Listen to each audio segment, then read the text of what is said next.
I realized as I was writing the newest book, Endgame, that I'd been bashing civilization for probably 10 years now, and I never defined it.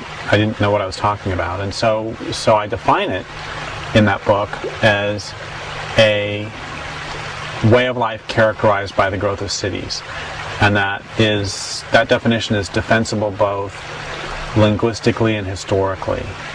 Civilization comes from kivitetas, which means state or city, and historically that's pretty much where most people start civilization, is the rise of cities. That's great, Derek, but what's a city? I've defined a city as a collection of people living in numbers large enough to require the importation of resources.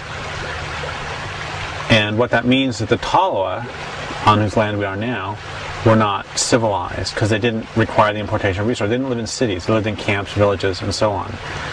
And remember, the Taloa lived here for 12,500 years at least. A couple of things happen as soon as you require the importation of resources.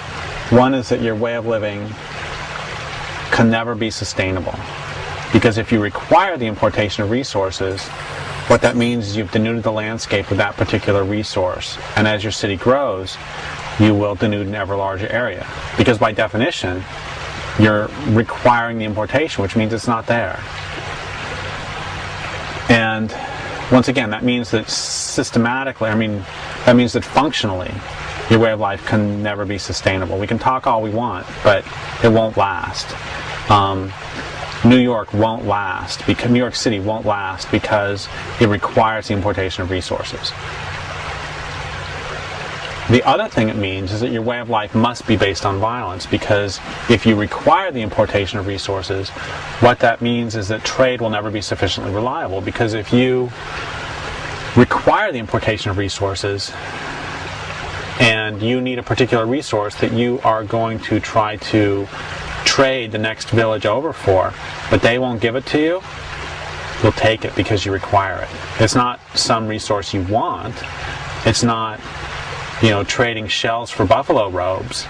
Instead, you require it, which means we could all become just the most enlightened beings in the entire planet, and it wouldn't matter. The U.S. military would still have to be huge, because otherwise, how are we ever going to get our access to our oil that's under somebody else's land?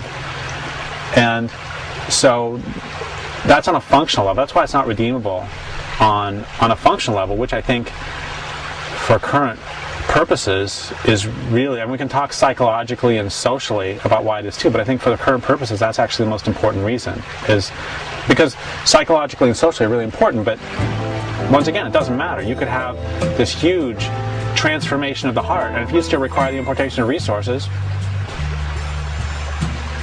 what are you going to do about it? Let's build a boat in case the waters rise. Let's build a boat.